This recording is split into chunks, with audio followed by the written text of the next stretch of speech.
Hey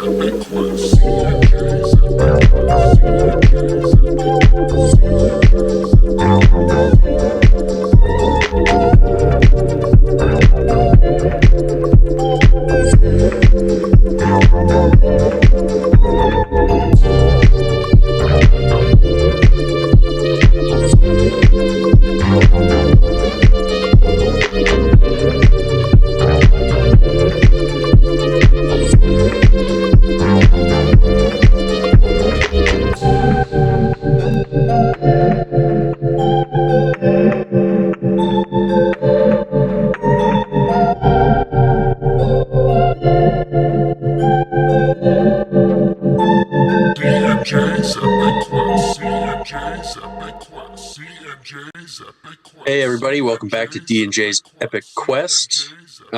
This is Derek Thord alongside me. Is Jarza Arlong. It's good to hear your voice, man. How you been? It's been good. It's good to get back into this. It's good to see you on the computer computer monitor. For sure. Yeah, it is. It is good. I know, it's been a while since we've recorded any Malazan content since, I don't know, sometime before Christmas that we recorded. So it's been probably 3 weeks, probably not a month, but I know we've texted, in between that time, but how was your holiday? How was the new year? How are things going? What have you been up to? Yeah, no, it was good. Drove to Mankato, saw the folks, drove to Maple Grove to see Danny's mom. So, it was a lot of driving around. I started reading Red Rising, and I'm about 130-ish pages into that. Pretty good so far. Again, I think I'm struggling with like the not Malazan content for some reason. It's just not where I would like it to be, but it's definitely better, more entertaining than the other book I tried reading. So, how was your holiday? Pretty quiet, but not bad. It was good. I shouldn't say not bad. It was good. We had the kids Christmas Eve. They opened their presents Christmas Day, went to their other parents. We went to my wife's grandparents' house and had like a dinner, lunch there, and came back home. New Year's, we ended up having some of my wife's coworkers over and her twin brother, and we played some games and just hung out and probably went to bed like 1 o'clock. I did not know that your wife had a twin brother. You would, if you saw them, you would definitely know they're related, but you would be surprised to know that they were twins, I think. Oh, interesting. I think one of these New Year's we should live it up. Dude, I'm not interested in being hungover at any point in my life anymore, I don't think. I mean, not that kind of live it up, but more like to live it up where, we hang out. Oh, okay. Yeah, that's totally cool. Awesome. What do you say? Should we list off our wonderful chain of dogs here? It will feel good to read these names again. Jan the Picker, Luciana Etrigan, Ryan the Topological, Damien the Rock of Faces, Nate Fiddle Me This, Shield Anvil Dylan, Calvin He Who Witnessed, Livia the Malazan Potato, Aaron Mott Irregular, Scott the Only, Graceless Passion, Dead Smell, and Gestriant. Thank you, guys and lady, very much. I don't think we would be where we are at without you guys, so it's a lot of fun to have you along for the ride. Oh, 100%. We wish you the best of the new year. Perfect. Absolutely. So we started a new subbook, and it is Cold Iron, and the epigraph for the subbook is, "There are folds in the shadow, hiding entire worlds." And that is Call to Shadow, written by our one and only Felizan. It makes me think of Dead House Gates with the map thing. What does? That there are folds in the shadow, hiding entire worlds. Yeah. Where they fell through the floor or whatever. Oh, yeah. I mean, I don't know. Just this whole Call to Shadow thing kind of makes me feel like maybe she's getting into bed with Cotillion and Amanus a little bit. Maybe she aligns with them in some way, shape, or form. I don't know. I do not know either. The epigraph for the chapter 5, Woe to the Fallen in the Alleys of Aren, anonymously written. I can see how that applies to this chapter, for sure. You might have to point it out to me. I did not have a chance to read this chapter again after I summarized, so maybe it'll come back to me as we're going through summaries. Yeah. I think that a lot of the talking points that I have, if you just kind of keep this in the back of your mind when we're going through those, I think it'll click for you. All right, fair enough. Cool. Well, section 1 here from, House of Chains, chapter 5. A single kick broke the inn door down, and the soldier slipped inside the room, his squad right behind him. From within came shouts and then the sound of crashing furniture. Fist, Gamut looked at Blistig. Blistig shrugged and apologized as kicking in the door was unneeded, for the door was unlocked. Gamut said that his look was not because of the door, but rather he couldn't believe Blistig's soldiers had found him here. Blistig looked uneasy and said that they found men in worse places, as it's what's become broken hearts. Gamut said that the adjunct had no time for soldiers with broken hearts. Blistig responded that it was unrealistic for the adjunct to arrive and expect everyone to be ready to seek vengeance on the whirlwind. But Blistig wished her luck. Gamut retorted and said that more was expected of him, Blistig, than that. The streets were empty as the afternoon heat was oppressive. Aren had not been what it used to be.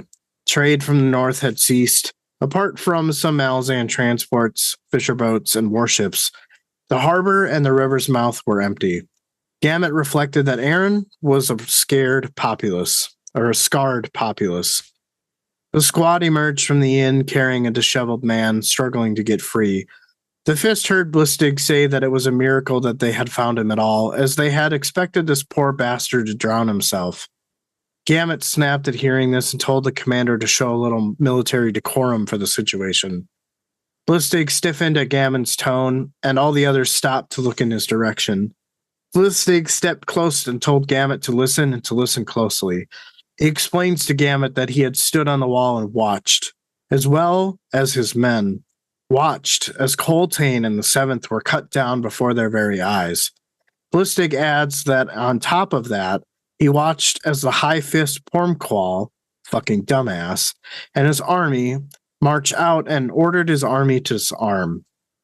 If it hadn't been for Keneb delivering intel concerning Malik Rel being an agent of Shaik, his, Blistig's, guard would have also been killed.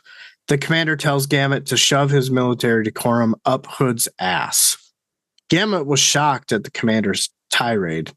It wasn't the first time the Fist experienced the man's temper. Since his arrival and tasked with the survivors of the Chain of Dogs, he had felt under siege. The rage beneath the ownership erupted again and again. Hearts not simply broken, shattered and torn to pieces was more like it. The adjunct's hope that resurrecting the survivors was to Gamut seeming more unrealistic.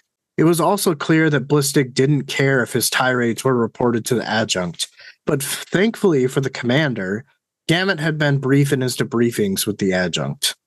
As Blistig's words subsided, Gamut stepped closer to observe the man brought out from the inn.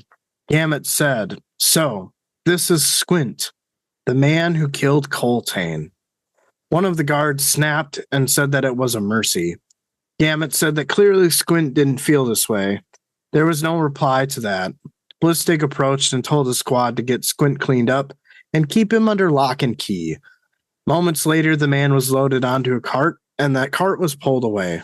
Gamut faced Blistig once more and told the commander that his actions to be demoted, shackled in iron, or sent back to Unta will not succeed. Gamut explains that neither himself nor the adjunct care about Blistig's fragile state.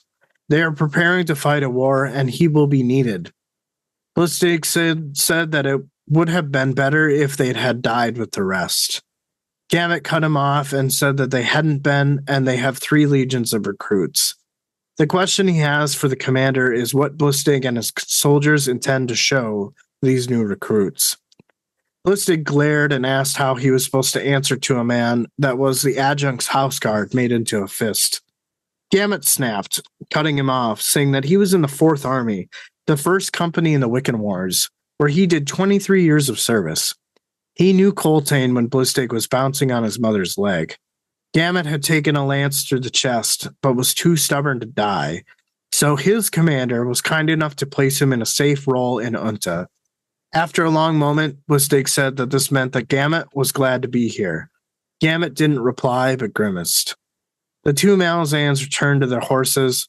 From his horse, Gamut tells Lustig that they are expecting the last transport of troops from Malaz sometime that day. The adjunct wants all the commanders assembled in her council chambers by 8 o'clock. Lustig asked to what end. Inside his head, Gamut thought to have Lustig drawn and quartered. He tells Lustig to just be there. So I don't know if any of that chapter 5 epigraph spoke to you in kind of rereading that. It did not. Oh, okay. Well, I can try. Sorry to disappoint. It's fine. The first thing I thought was I mean, it was just one of those things where I giggled at when they kicked down the inn door, but it was unlocked. They could have simply just opened it, you know? And I could just imagine that scene in my head. So I giggled. Sometimes you just gotta try to turn the door handle first. Right. The other thing that I kind of picked out, this kind of like confrontation between Lustig and Gamut. And it was just, goddamn, was it intense. Not only was it a standoff of like, quote unquote, decorum with his new fist, but for us readers, it's kind of a callback to the tragedy and the heartbreak that was the end of Deadhouse Gates. And I was just immediately rushed back to that scene at the end. And I can't get it out of my head, you know? I still think about that book pretty much every day, especially the latter half of the book. Oh, for sure. Yeah. I mean, I'm the same way. It was weird because I know that this chapter was more focused on kind of the aftermath of, you know, the hearts and minds of Aren. You know, I almost kind of had to be all like, who is this again throughout the chapter? But, you know, it came back pretty quickly. So I definitely had some of those feelings too. Yeah. This part where they're talking about how Gamut was tasked to overseeing the survivors from the chain of dogs. And ever since then, he kind of felt like emotionally under siege is how I took it. This rage beneath the ownership erupted again and again. And to me, this is just so deep. There's just so much anger. And not anyone alive can be held accountable.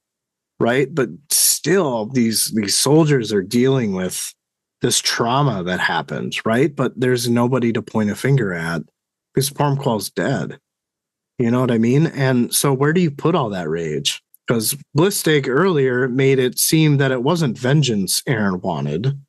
So where does that rage get used? You know what I mean? Like it's just, and that's kind of like a callback to that epigraph. Gotcha. It's just, you know, as you read this chapter, you know, and whether you remember a ton from Deadhouse Gates or not, being that the end of Deadhouse Gates was so iconic, and the fact that, like, I guess for me and you, it's one of those things where, like, it's in our minds 24/7. Like, it lives there rent free. And for sure, you can imagine everything that they're feeling is justified. But now you got Gamut coming in here and he's like, wait a minute, like, no, we got shit to do. And they're not ready to move on. They haven't gone through those stages of grief yet. But they have the time to do so. You're right. Yeah, they just got to get back into, they just kind of got to skip all that and get right into like revenge mode, I guess. Right. Exactly. I mean, they are wounded. And that is what I think that epigraph is calling to, is just woe to the fallen of Aren. Like, it's not necessarily the dead, it's the mentality. I think that makes sense now. I guess even, you know, like I said, I think about that. I guess right now it wasn't clicking in my head, the slaughter outside Aren. Right. Yeah, exactly. And I mean, like, think of Tavor, right? Like, from her perspective, this type of mentality's got to get, like, it's got to suck ass. Like, when she gets wind of that, or if she kind of already has, you know, a little bit of an understanding of the mentality of Aren, right? And who she's supposed to lead, right? Like, I almost kind of want to say that I feel bad for her, but, you know, then again, what can you expect? I don't think she's going to care, just from what we see from her later in the chapter. I don't think she really cares about the soldiers' emotions. they don't matter to her very much. I don't think. I got a Maybe we'll different find out. sense. I got a Yeah? different sense. Yeah, I don't know if it's necessarily that she doesn't care. I just don't think she knows how. I feel like they're just, these soldiers are just tools to her, especially when she's talking to like Nil and Nether. I got like that sense a lot. Yeah, I mean, it definitely comes off as cold, but it's kind of one of those things where like I can't afford to be empathetic right now because one, I don't really understand because I need you. Like I Yeah, have tasks to accomplish, and like I need mages. Yeah, failure is not an option. Like, sorry you feel this way, but you can deal with it later. We got, shit to do. Right. But I just kind of wonder if this is like this mentality is going to drag her down. Like, is this maybe a firsthand look at her downfall? Like, how does she go about regrouping these broken hearts? Can she? I don't know. I feel like it's probably, if the soldiers' hearts aren't into the fight, I think she's going to get frustrated pretty quick, and she's going to lose a lot of numbers pretty quick too. So I don't know. Maybe it could lead to her downfall. I'm not sure. Right. Yeah.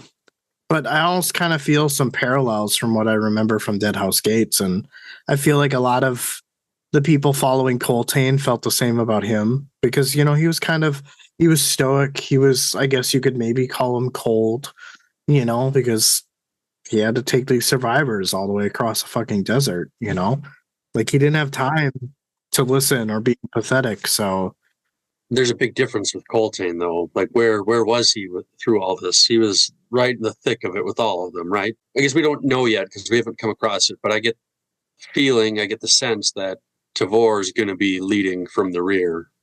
Yep. Like that type of leader. And not that there's always anything wrong with that, but you look at a leader like Coltane at the front of the charge, it's a little bit more inspiring to the soldier, I think. Exactly. And that's where I'm curious as to see how Tavor is going to handle this, but I don't think being cold is going to work. I agree. Yeah, I don't think it'll work either. My next thought here is just, I really wasn't expecting this man that they were going to pull out to be Squint. I kind of had the feeling that we wouldn't ever see him again, just based on the way that everything surrounding him at the end of Dead House Gates kind of just made me feel. So I guess it's cool to see him recovered, but I wonder again, what is this going to do? Because it doesn't help the cause, right? I mean, like, here's a living, breathing reminder of Coltane's death. Yeah. I had a feeling, they're like, when they said, I can't believe we found him, I had a feeling it was going to be him. But I guess, like, prior to that, I didn't really have anything, Yeah. It's not like there was a lot of time. Right. I just, the thing that I appreciated is just the outright tension in this section. You've kind of got the worlds of two different mentalities kind of coming together. I mean, Gamut is just essentially following orders, but he's kind of been told to take charge of a shit show. They those soldiers are just not in the headspace for any of this shit, and understandably so. Yeah. It's kind of one of those things where, like, during my first read of the chapter initially, I didn't really pick up on that tension. I was just kind of like reading to get an overall idea on the major things that took place within the chapter, but then going through and summarizing it and then reading it again, you kind of get a little bit more of a sense of desperation from Blistig and his crew. Like, they are lost. And it just makes me feel so bad for him. Well, hopefully Tavor, can be the leader to right the ship, so to speak, get him in the right direction and everything. Yeah, exactly. But outside of that, I didn't really have anything more to elaborate on. I thought it was a great introduction. I was happy to kind of get back into Aren because it kind of gave me a sense of what the chapter was going to be like. Yeah. I'm going to shift gears on you a little bit because I forgot to do this before we started into summaries. Oh, okay. I posed a question on Patreon. I don't know if you saw. I'm not sure if you're logged into that or not, but I asked the group there. I said, you and I are going to be recording Chapter 5 House of Chains. If you have any chapter-specific questions or just questions in general, to let us know. got a question from Damien. Awesome. He asked, what have been your favorite character moments in House of Change so far through Chapter 5? Oh, yeah, easily I would say like Torvald Nam and Karza. Just that relationship there. Karza's, I guess, journey for self-discovery, and even the things that happened at the end of Chapter 4, like that's in my head too. Like Karza is god damn it, I already forgot it. What's his goddamn name? I'm not sure what you're going for here. He's Toblikai. Oh, yeah, okay. yeah. You know what I mean? Like, I didn't see that coming. I thought he was like a damn relation. Like, I thought Karza was going to like meet up with Toblikai and like he would unveil all his wisdom, but they're the same dude. I would say it's hard to not pick Karza in that whole storyline. These first 5 chapters. I did also enjoy getting Pearl and Lostariel. That was fun.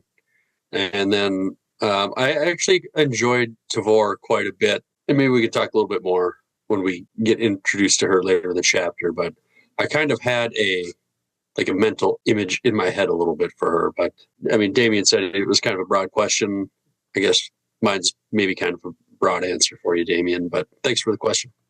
I also add on to that. I really enjoyed the history lesson surrounding some of these characters. So that I appreciated because I feel like I have a better sense of some motivations, which we'll talk about. Sure.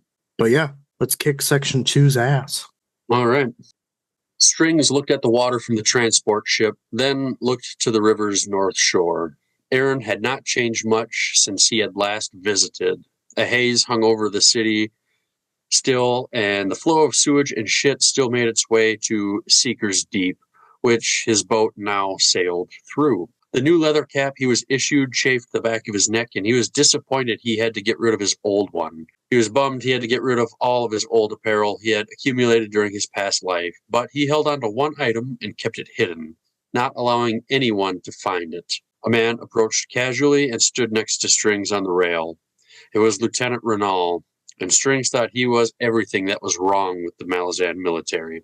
He was noble-born, his station was bought in the city of Quan. Arrogant and inflexible, the man was a walking death sentence to his soldiers, who Strings was lucky enough to be. Strings had hated the man instantly. Renal said it was customary to salute one's superiors. Strings told Renal that is how officers are killed. Renal didn't think it was too likely on a transport ship. Strings said he was just getting into the habit of things. Renal rumbled some more to Strings, finding it odd he was one of his soldiers at his age and that the recruiting officer suggested promoting him to sergeant. Renal thinks Strings is a deserter. Strings said he had met a few in his day. They all had their reasons, and none were alike, but they all held one thing in common. Strings told Renal that you would never find a deserter in the enlistment line, and told him to enjoy the view and walked away to be with the other Marines who had mostly gotten over their seasickness. A voice was at Strings' side, saying the lieutenant wanted his head on a plate. Strings told Korik that what the lieutenant wanted and what he would get were 2 different things. Korik replied, saying what he would get is a lot more of them already here. Strings told him it was commonplace to mix the veterans with the recruits, and despite the rumors they may have heard, there were survivors from the chain of dogs in the city they approached. Another recruit figured they were going into a desert war. Strings said the adjunct would be foolish to strip the fleet. Admiral Nock would be ready to reconquest the coastal cities. In fact, he should have already started because without controlling the ports, they were finished on this continent. The female recruit said this adjunct might be a fool. She was noble-born after all. Strings snorted but didn't say anything and wondered if she might be right. But Tavor was also Gano's sister, and he had shown some backbone in Darujistan. The female recruit asked Strings where he got his nickname. He said it was too long a story to tell. Strings, who's this guy? I think there's a hint here. Yeah, what's that hint? Well, it says he's got one item hidden. I'm thinking it's probably a fill. I'm thinking so too, because he always carries that with him. Yeah. I didn't really have too much here. That was, kind of one of my talking points. This make me sound like, a 12-year-old, but Renal, I kept reading as like Raynal. Like I don't anal know. with an R? Yeah, exactly. Oh, Derek. Keeping it classy here for him. So Yeah, well, that's okay. There's a comment later on that will make you feel a little better. But also, this lieutenant made me think of Lieutenant Gorman from the movie Aliens. Oh, Renal? Yeah. Why? Because I guess I don't remember if we know how much experience Renal has. He doesn't have confidence of his soldiers, it sounds like. No. And neither did Gorman, really, in Aliens. So. Well, I'm assuming that these are the recruits that Blistig is talking to Gamut about arriving on the ships. So I would imagine that, yeah, they're new recruits, right? I mean, how much confidence can you have in them?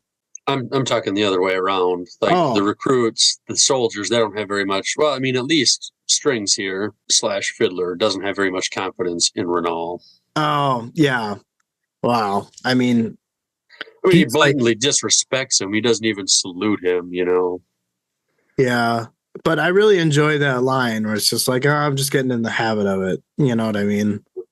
Yeah, he's just bullshitting his way through it completely. He's done this before, right? And also, even the deserter comment, he's just like, I've known a few, and this was the furthest place that they would be if they were deserters. So, like, shut up, dude. Yeah, and then he just walks away from him. Like, I don't think that's how it's supposed to work in the military. I think your superior is supposed to dismiss you. He's just like, dude, fuck off. Like, drown yourself over the side of this boat. Yeah. Well, it was a pretty short section.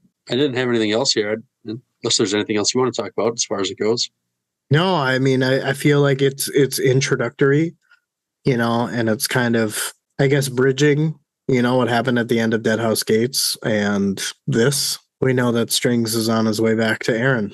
Yep. Well, if you're ready to continue on, I think we could probably keep going. Fuck yeah, dude. A messenger approached Lestara Yill with a note asking her to be at a tavern titled Dancers. When Lestara arrived at Dancers Tavern, it appeared to be in tatters. There were only 3 patrons occupying the one room that made up the dive bar. It took only a moment for Lestara to realize who had set up this secretive meeting.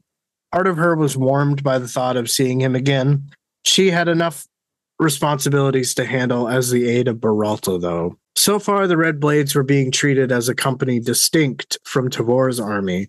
The disordered apathy of Blistig's Aren Guard was not shared by the Red Blades. Kin had been lost in the chain of dogs, and that would be answered. The adjunct was Malazan, but what remained unknown was how Tavor felt about the Red Blades, and could they be trusted? Lestara thinks to herself that maybe the truth was right in front of them, as the adjunct hasn't given the Red Blades anything. Will the Red Blades be permitted to fight the whirlwind?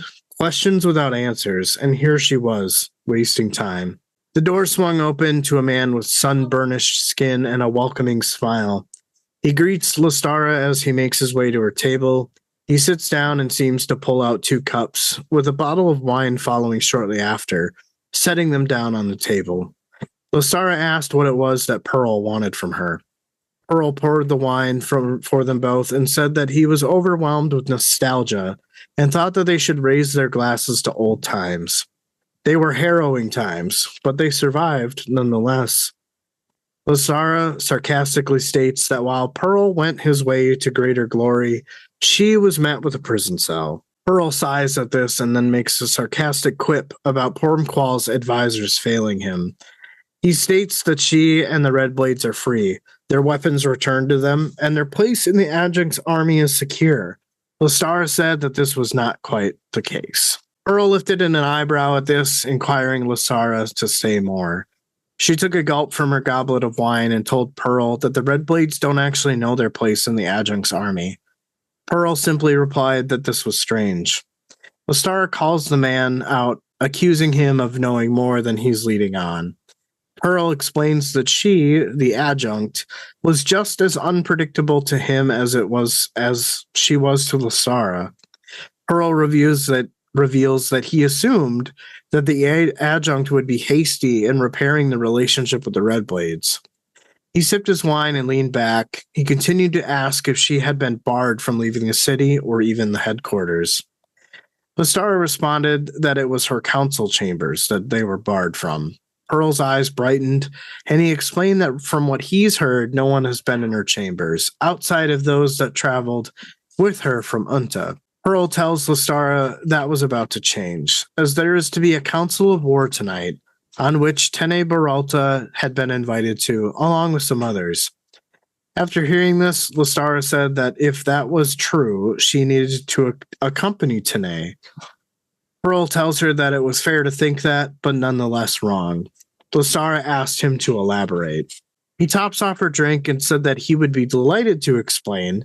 He has managed to ask the adjunct for a request, to which she has approved.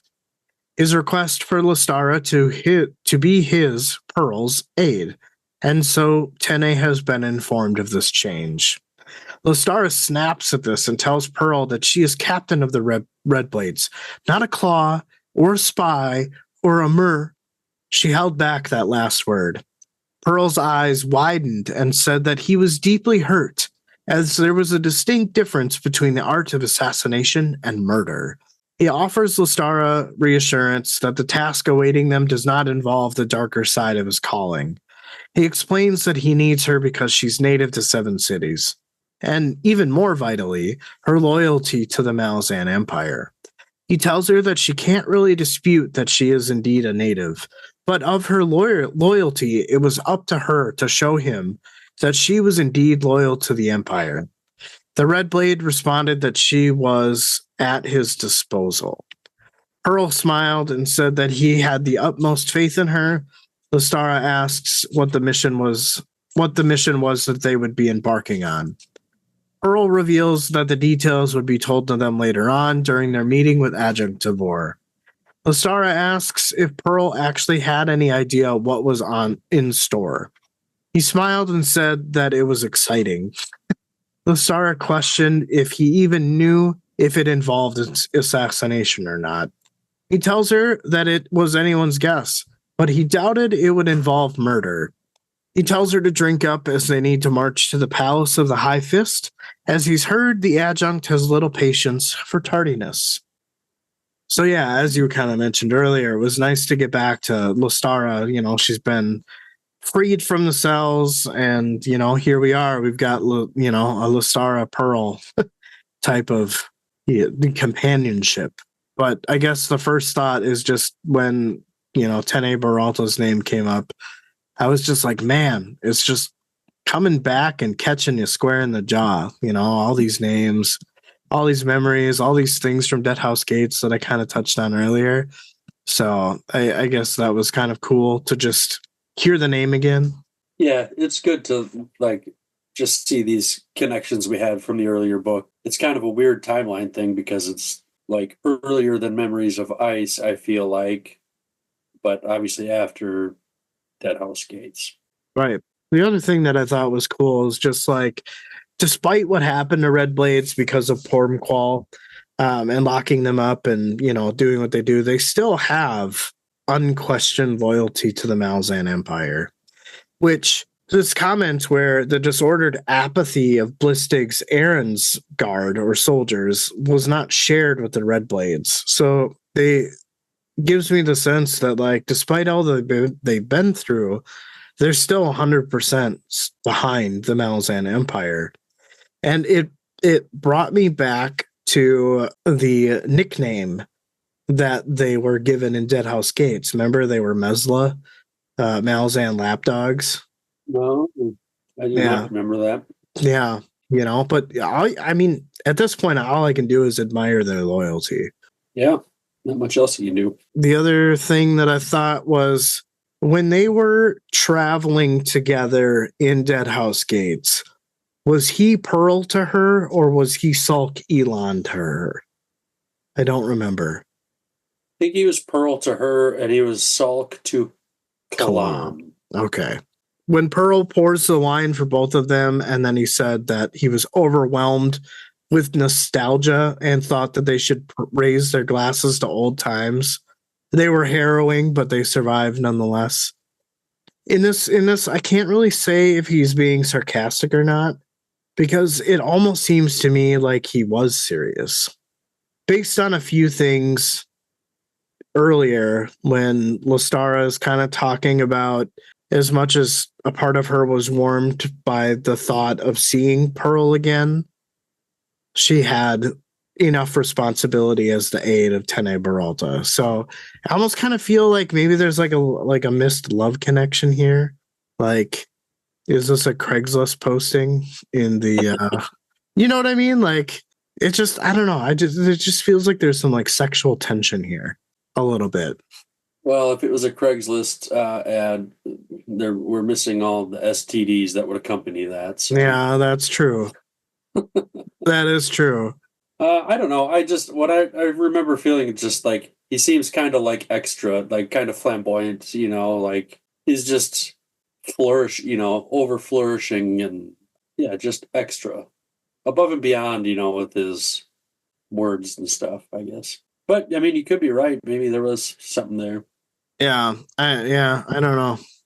I don't remember anything from Dead House Gates and them like being like handsy with each other, like, touchy or whatever. But it just, the whole, as much as it would warm me to see his face again, you know what I mean? It just kind of like made it seem, but you could be right too. It's probably just his character trait.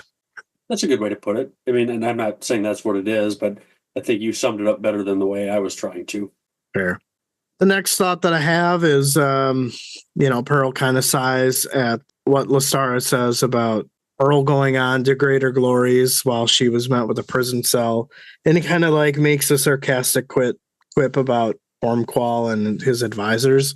And I couldn't help but chuckle at it because, he's being a sarcastic dick about it. But then you get sad because those failures led to the monstrosity of emotions at the end of Dead House Gates. So it's just this weird, like you chuckle, but then you're immediately, like I was immediately sad after that. You're laughing and then you're like, oh. Right, yeah, exactly. Like, yeah, that reaction right there. And then I guess my last thought on, again, kind of a shorter section here, just I really feel like a lot of this chapter is just reintroducing themes and characters. But the part where Pearl says that he assumes that Tavor would be hasty in repairing the relationship with the Red Blades. To me, it was just crazy how much I picked out and just how much clearer these interactions get when you read it, everything as like a fine-tooth comb. And it kind of makes sense to me. You'd think that Tabor would be very quick to reinstate the Red Blades, but as Lasar is pointing out, she's, like you really get the sense that she's still very much in the dark, and that is shared with her companions in the Red Blades. And is that Tavor being unpredictable, or is that ignorance? Is she not fit for this position? Because, this is kind of what makes me feel a little bit that she's in over her head. Is like, you would think that like, and maybe it's just because she doesn't know, but like, in the first section with Listig and like their broken hearts type of themes, you'd think that the first thing that you would do is you would go after your most loyal subjects. You would right those wrongs. You know what I mean? I don't know if she's unfit. I think I'll make a comparison later and we'll see how you feel about it. Sounds good. It's not going to be perfect because I'm pretty sure you haven't read the books, but you've watched the show. Well, I guess we'll get to it when we get to it. It will probably be in this section, I think. Is this my long one? I think so. All right. Were you ready to move on? Yeah, I mean, that's all I had. I mean, it was a nice to be reacquainted with Pearl and Astara and, kind of, I guess get caught up in a reunion / moving forward. All right. This is a pretty decently long section, so. Everyone had arrived early. Gamut stood near the door the adjunct would enter through, his back to the wall. Ahead of him, 3 commanders from earlier meetings. The next few hours promised to be interesting. All the same, the once captain of House Paran was feeling intimidated. He had not been a common soldier in the past, not one to find himself sitting in on war councils. He had not yet grown comfortable with his new title as Fist. Tavor knew him, had grown up commanding him, leaving him to organize schedules and the like of a noble house, and it seemed she was going to use him in a similar manner now for the 14th Army, which made him more like an administrator than a Fist, a fact that everyone in the room seemed to understand. Admiral Nock was talking to Ten Beralta, the commander of the Red Blades, and Blistig was at the far end, away from where Tavor would be sitting when she joined the meeting. Gamut went back to Nock, the last remaining commander, other than Dujek One Arm, from the Emperor's time. The only admiral that didn't drown, Gamut thought. When the brothers Urko and Krust suddenly drowned, Nock was given command of the Imperial fleet. The Empress had sent Nock and 107 ships to the 7 cities when the rumors of rebellion began to rise. If the High Fist and Aren hadn't impounded the ships, perhaps Coltane's chain of dogs wouldn't have happened. Maybe the rebellion would be over. However, now the idea of reconquest seemed to be a long and drawn-out bloody affair. However the Admiral felt about it, he did not let it show outwardly. Beralta had his own issue. The Red Blades had been charged with treason by Pormqual, even as they fought under Coltane's command, even as they had been killed. Blistig's first order once the High Fist had left the city was their release, and the adjunct had inherited them. But what to do with them was the question that would soon be answered. Gamut had no idea what the night would bring. The door opened. Tavor entered in her finely made but plain clothes, as was her style. The only indication of her imperial station was her otadral sword. She spoke, telling those in attendance to sit or stand as they like. Everyone sat. Tavor said that the disposition of the 14th Army is what they were here to talk about, and instructed Nock to stay. Tavor said 3 legions, the 8th, 9th, and 10th. Gamut would command the 8th, Blistig the 9th, and Beralta the 10th. They would each be allowed to pick their own commanders, but to choose wisely. Tavor instructed Nock that Commander Alardis was now commander of the Aren Guard, and those that had survived the chain of dogs. Well, those units are now dissolved, and they had been reassigned among the 3 legions, and in 3 days she would review their troops. In silence, the 4 men began to rise. She asked Blistig to take the scrolls she had walked in with. He and Beralta might like to chat in another room about the order of their command. She told Gamut he could join them later, but for now she wanted him to remain with her. She also told Nock she would like to talk to him later, so to make sure he was available. Tavor told Gamut she thought that went over too easy.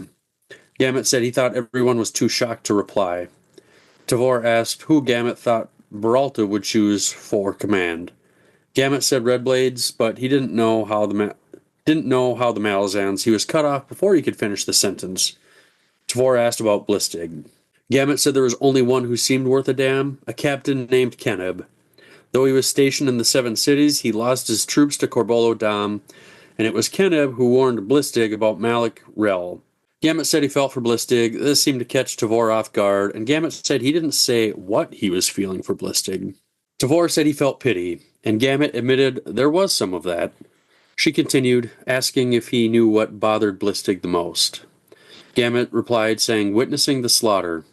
Tavor said that is probably what he would say, and hoped that it would be believable, but he would be wrong. Blistig defied a High Fist's order and now stands before her, his new commander, thinking that she has no faith in him and that it would be best to send him to Unta to face the Empress. Tavor turned away silently. Gamut asked what she wanted him, Gamut, to tell Blistig. She said to tell Blistig he could have Keneb. A side door opened, and 3 Wiccans entered. 2 were children, and the 3rd was not much older, and while Gamut had not personally met them before, he knew who they were. Nether and Nil, the witch and warlock, and Temul, the oldest warrior Coltane had sent with the historian. Of the 3, only Temul looked happy to be summoned. His gear was clean and presentable, while Nil and Nether looked like homeless children. Tavor said the 14th Army lacked mages. They would fill those roles. Nether said no.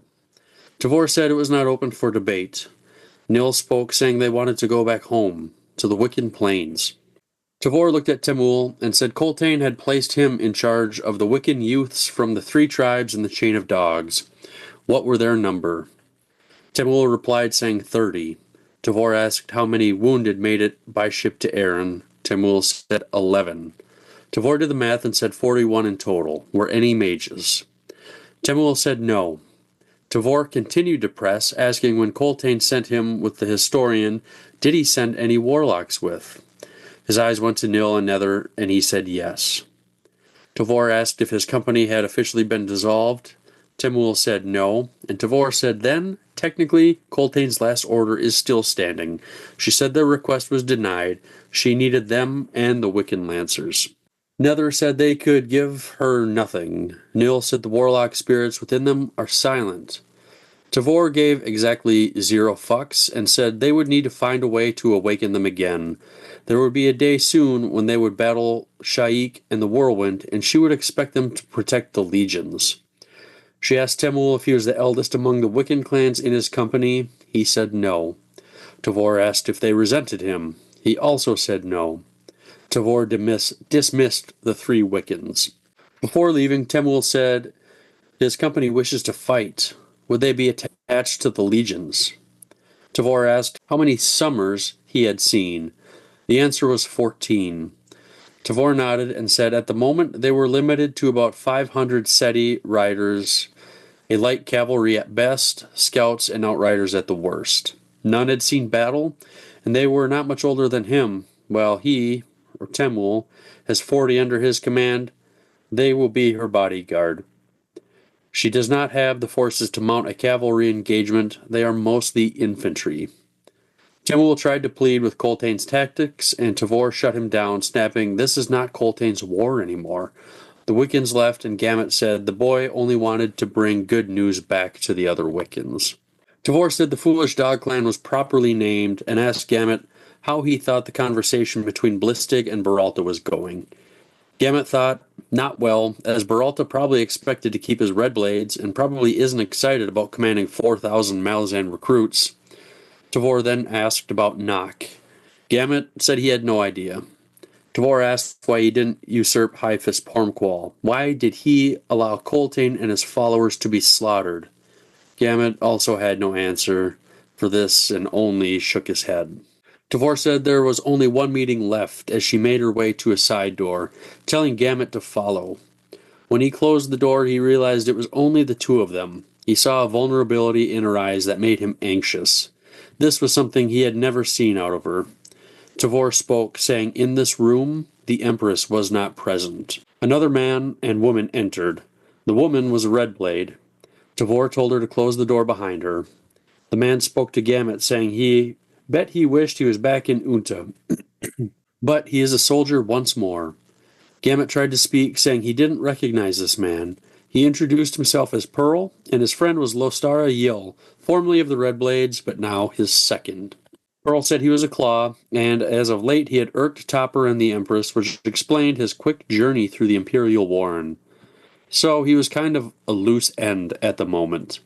Tavor said it sounded like they were then available for something more off the grid. Gamut shot Tavor a look that insinuated she might be a little nuts for doing this. Pearl said that was a possibility. Lostara Yil said she was uneasy the way this conversation was unfolding. She was loyal to the Empire, after all. Tavor told her to chill. None of this would dishonor her in any way. Pearl said he was curious now. Did she fear he would bargain his way back into Lassine's favor? The mission she, or Tavor, would propose is not on behalf of the Empress or Empire. This would be unprecedented for the Imperial adjunct. Gamut tried to talk. Tavor raised a hand and stopped him. She told Pearl the mission she had for him and the captain may very well be for the betterment of the Empire. Pearl was all ready to hear more, but Lostara Yil stopped, saying, in serving the adjunct, she expected to serve the Empire. Nothing else would be permitted. Tavor said that was correct, and asked Pearl how the Talons were doing. He said they no longer exist. Tavor was disappointed and in a precarious position. If they expected honesty from her, then why should she not expect honesty in return? Pearl muttered that they do indeed still exist, like a pest. Tavor said they do serve a function, just not as complete as a one as she had hoped. Pearl asked if the Talon had found support among the nobility. Tavor asked if he was surprised. Pearl wanted a name. Tavor gave it. Bowden. Pearl said he was assassinated in Quantali. Tavor broke in, saying the father was, not the son. Pearl was pacing in a small room, the small room, asking if the son was alike to his bastard father, leaving claw corpses in the streets. Tavor believed he was worthy of his father's name, and that she believes now that his mission had gone wrong. Gamut slipped and said, Felison. He could see Tavor wince at her name. Pearl asked when and where contact was lost. Tavor said the night of the uprising, the mining town of Skullcap. Burn the scrolls after reading them and scatter the ashes in the bay. She told Pearl and Lostara to find her sister. Goddamn. This was a very interesting section. We kind of get a little bit of a peek as to how Tavor handles these.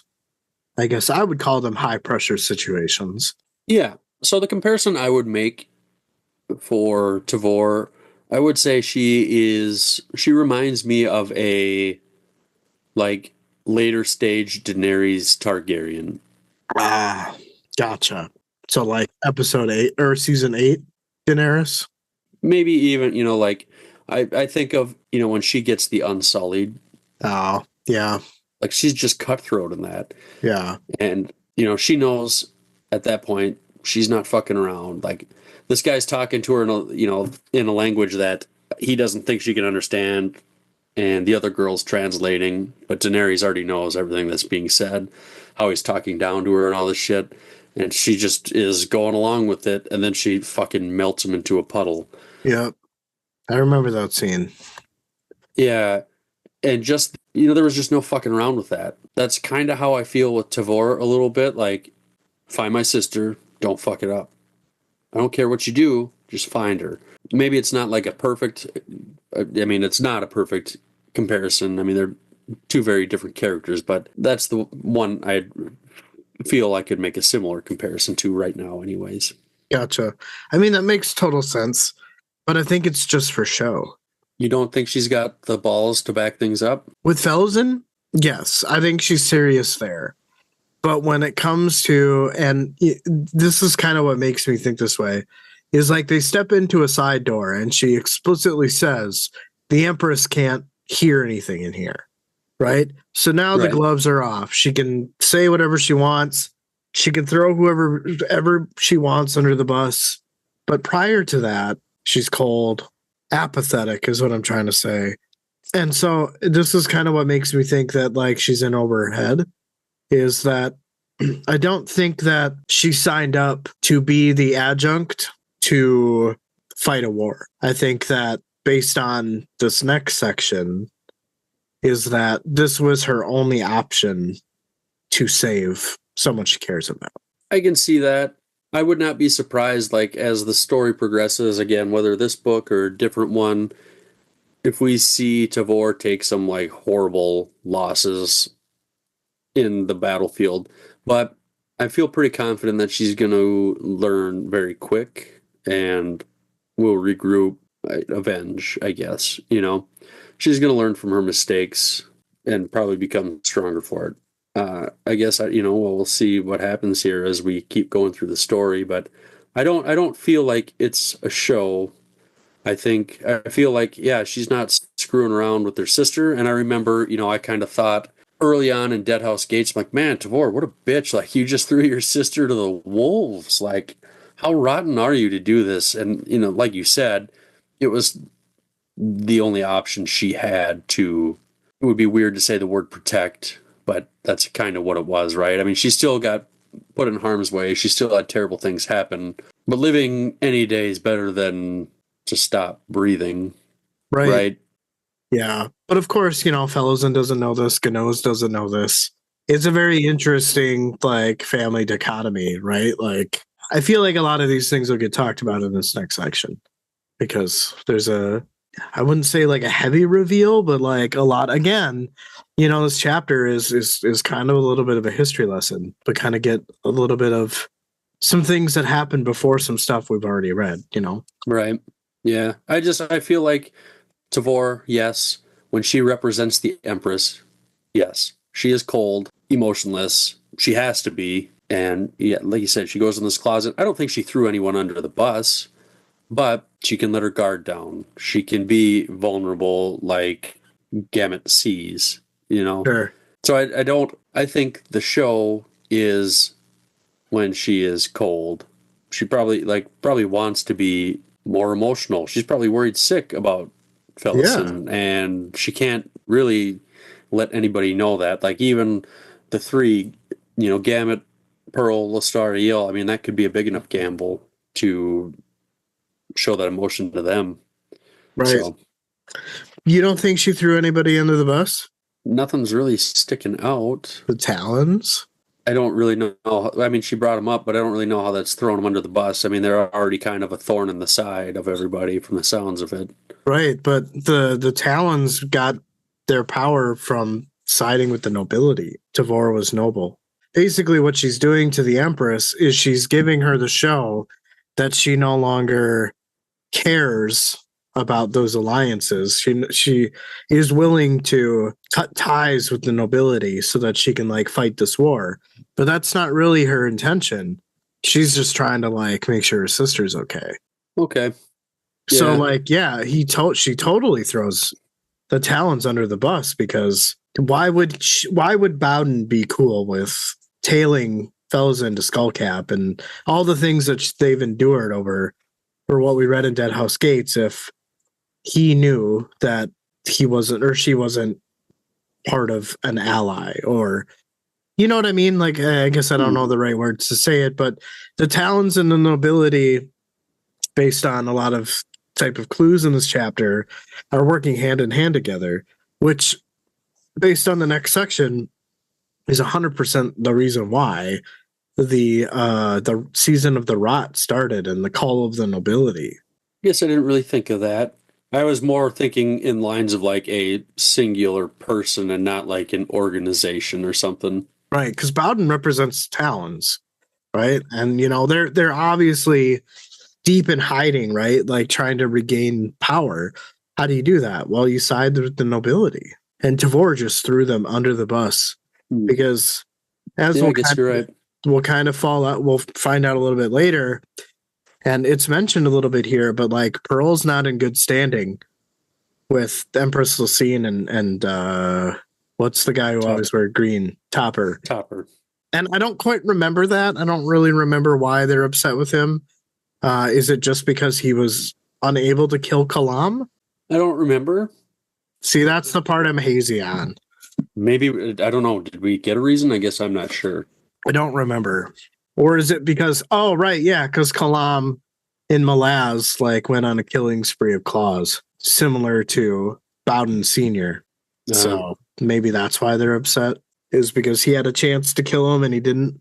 That does sound a little familiar. We'll go with that. Because he gets, because like from what I remember in Dead House Gates, is Pearl like makes Kalam unable to move and then dumps him into the harbor with sharks, and somehow Kalam is able to break free of that because of the demons fighting, or because Aptorian fighting Salk Elon on the transport from Porqual's treasures that were headed to Malaz. You know what I mean? So like, yeah, it's very like piece by piece, but I'm sure it'll come back.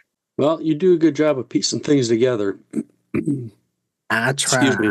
I guess, yeah, with that, are you ready to move on? Because they kind of tie into each other. So I think we probably talked about most of my thoughts here. I was excited to see Keneb come back. I liked him in Dead House Gates. I think that was probably about the only other thing that I had here that we didn't talk about. Let me just double check. I thought for some reason, I thought we had already went through them, but no, we didn't. I'm realizing. So I guess that's just a good conversation then. Yeah, no, it was good. I guess the only other thing here, I do feel like I was a little bit surprised that Tavor wasn't cold-blooded towards Fellison because I feel like that's how I felt in Deadhouse Gate. So just to kind of get that blindfold off, Right. So I guess I'm kind of happy to be wrong about that. Yeah, it definitely seems like there's going to be a big misunderstanding. Yeah. Thanksgiving is going to be awkward. Right. Do you want to cut the turkey or should I? Yeah. Why don't you go fuck yourself? You Right. sent me to a slave camp. Right. Why don't you fuck the turkey? Yeah. Yeah, I think I'm ready to move on here if you're ready. Sweet. So I guess in the middle of this, your previous section here, Gamut has like a little bit of a flashback to when he was in Unta during the season of Rot. The roar of the mob rose and fell in the city beyond the Paran estate. The dreaded call had begun. He stood by the gatehouse surrounded by 3 nervous guards. The estate's lights were doused and the windows were boarded up. Within the structure was the Paran's last child. Her parents gone since the arrest earlier that day. Her brother was lost and presumed dead on a distant continent. Madness had once again come to the Empire. Gamut had 12 guards with him, 3 of them recently hired. The stillness in the air had told Gamut that the horror was imminent. No official order had been proclaimed to kickstart the commoners' savagery and greed. There were rumors making its way through the city streets and alleyways, whispers of Empress Lucine's displeasure.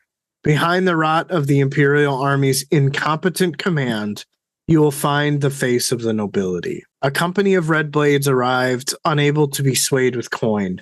The first wave of arrests had been precise, squads in the dead of night, no skirmishes with house guards, no estates forewarned to prepare or raise defenses. Gamut figured out that he knew how this came to pass, and that answer laid with Tavor. She knew her kind.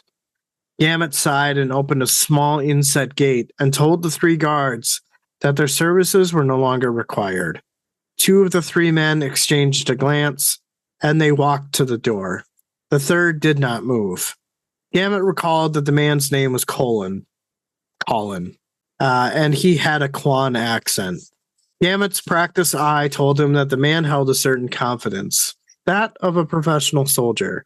In the gloom, Gamut studied this motionless guard, the roar of the mob getting closer.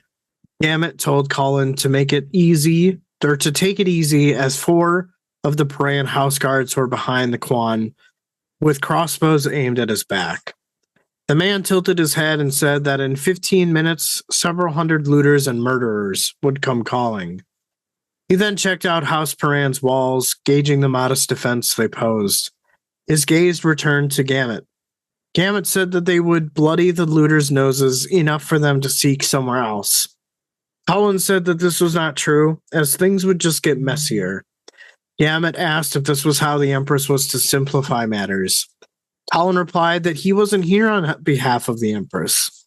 After the look Gamut gave him, he explains that no harm would come to the girl, but that providing he has Gamut's full cooperation. Gamut puts it together that this was Tavor's answer. He asked about Tavor's parents, as there wasn't anything to suggest their fates would be any different than any others. Colin explains that Tavor's options were limited, as she was under some scrutiny. Gamut asked what is to happen to Felizin. Colin explains that she would serve a brief stint in the Ototero mines. Gamut is in disbelief, and Colin explains that she will have a guardian accompanying her, and it was either that or the mob outside. The captain asked who this guardian was to be. Colin smiled and said it was to be him, and revealed at this time that his name was not Colin. Gamut stepped closer and threatened that if anything happened to Felizin, he would come find him. And he doesn't give a shit if he's Claw. The man explains that he wasn't Claw, and as far as harm, he can't guarantee that no harm will come to her, and that it cannot be helped. Their only hope is that Felizin will be resilient, as this was a Paran trait. After a moment, Gamut stepped back and asked if this is when they would be killed. The man's brow rose and said that it was unlikely with crossbows at his back, but to answer the question, no. He asked that Gamut escort him and the child to a safe house. To avoid her falling into the hands of the mob, Gamut asked where the safe place was. The man replied that it was on the Avenue of Souls. Gamut put it together that this meant Judgment's Round, to be put in chains. He strode past Colin and said that he would awaken her. So this is kind of where, like, Tavor sold out the nobility to make herself look good. I can see that. Because she was under some scrutiny, right? Like, I would have questions, right? Oh, you want to be the new adjunct? But aren't you nobility? Like, what's going on here? So all of this is a show. Why though? I'm not quite sure. If it's solely just to save Malazan, I guess maybe that's worth it to her. I'll risk death by making you think that I'm something that I'm not so that I can save my sister from an angry mob, right? Yeah, I mean, it's your family. Right. Because what it seems like, and one of my points here is from what I'm gathering here, with the statement about the incompetent command you will find in the face of the nobility. So basically, a couple of things are happening here. Is that the people of Seven State or Unta here are upset because Lysine is displeased with the incompetent command of her guards. And it's because of the nobility. And from what I'm getting here is that it seems that the nobility are behind the incompetent command of Lysine's Imperial Army. I'm assuming that it sounds like they were either purchased or bribed, Imperial troops to not do anything or not arrest the nobles or, whatever type of prerogative the nobility has here. And so thus the displeasure of Lysine at their performance, right? Like, hey, you're not doing anything here. And then causing the citizens of Unta to riot, to eradicate the nobility, thus Fellowson's situation that unfolded at the beginning of Deadhouse Gates. Like, Lysine didn't have to proclaim anything. She didn't have to do anything outside of simply be upset. I think I can see, the point you were trying to make before with her throwing them under the... Oh, about like adjunct Tavor playing a little deadly game here, right? Yeah. But then the Red Blades arrived and they're not going to be bribed. So thus they're able to start making arrests, which is how Tavor's parents and Fellowson's parents get arrested. And I would assume eventually killed, right? While the mob runs rampant, right? Like, the Red Blades are not out to quell the mob. They're out to make arrests. So I'm just kind of thinking about this now, but like, do you think how did Tavor get into a position where the rest of her family gets arrested and she doesn't? Because I think that at this point, the order of events is that she became the adjunct, and Lysine used her for her noble ties, and by Tavor throwing the nobility under the bus, Lysine is able to get back at the nobility for bribing her troops to enact there's definitely some missing pieces here, but these seem to be the piece, like, the majority of the reasons why. Like, there seems to be an issue with Lysine and the nobility. What do you think, like, what was her position before, like, this happened? Like, do you think she just went and, like, tattled or something to the Empress and was like, yeah, like, it's all, the nobility's fault because they're doing this and this, and like, but I'm different. Like, I'll arrest my own family. Like, you could very well be that. Easily could be it. That I really haven't given much thought to. I don't remember if we had like learned anything yet. I don't believe so. Tavor has been a pretty big mystery up until this chapter. Like, this is the first time we're really getting, like, who is Tavor? And you kind of are, similar to Karza, like, you're getting a little bit of like a two sides to the story type of thing. Like, the first three books, it's all from the perspective of everybody else on Tavor's actions, right? And it kind of like gives you a narrative, a preconceived notion of who Tavor is, thus kind of you seeing that she's cold and calculated, which she probably is. But I think it's just a facade because she's got to she made a deal with the devil, right? Like, hey, I'll give you the nobility, but like, I'm gonna save my sister. I mean, I still think she could be cold and calculated, and Yeah. we'll see. I guess we'll see how long, if she's going to crack or not. I think that'll be yet to be seen.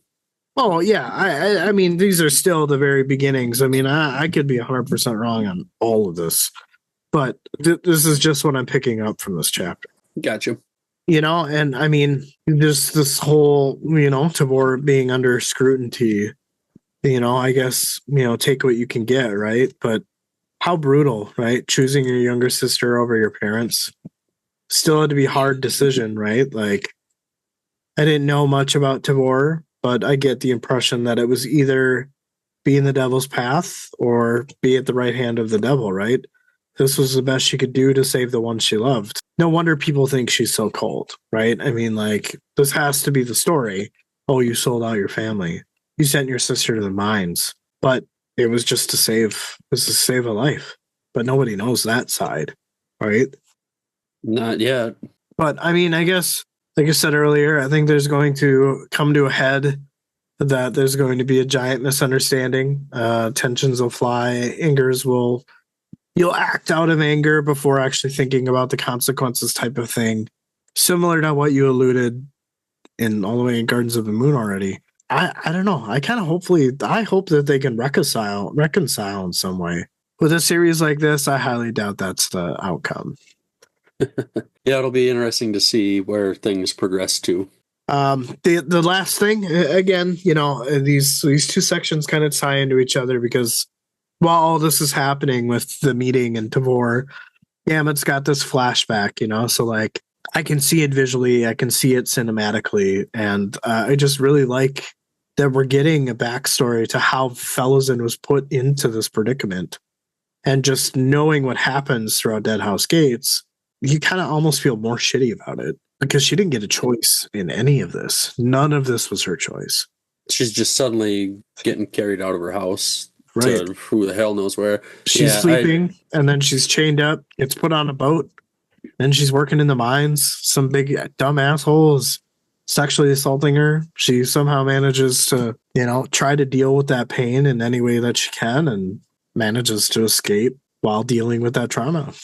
It was nice to, I guess I don't know that I want to say nice. It was an enjoyable reading experience to get some more like backstory as far as how she wound up where she was. I agree with you. And yeah, and again, similar to Karza at the end of chapter 4, right? Like everything is kind of like methodically being put to fill in some of those gaps in Deadhouse Gates. And even gaps you didn't even know coming, Right.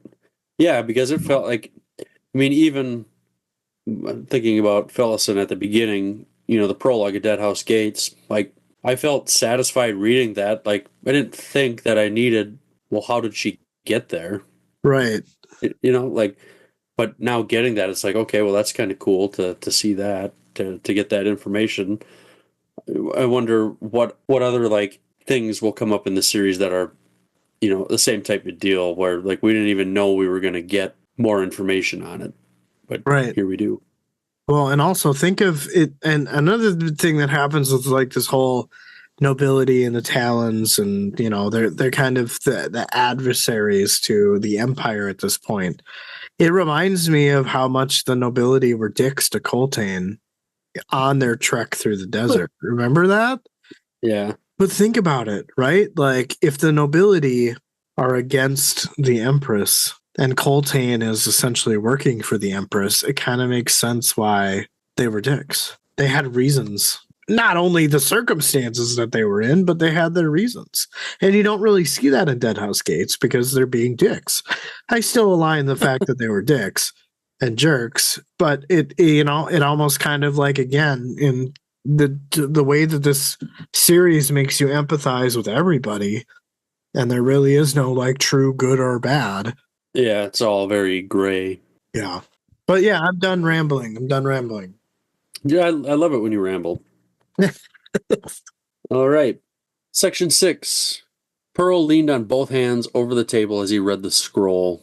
Tavor had left half an hour past with the fist right behind her. Lestara stood up and waited silently as Pearl read. Finally, she spoke, saying she would have no part in this. She wished to return to Beralta's command. Pearl said he would do as she wished, but somewhere along the line he would have to kill her then, probably before she reported to her commander. Lostara asked how long he had been at the beck and call of the adjunct. Pearl said since she had reasserted her devotion to the Empress.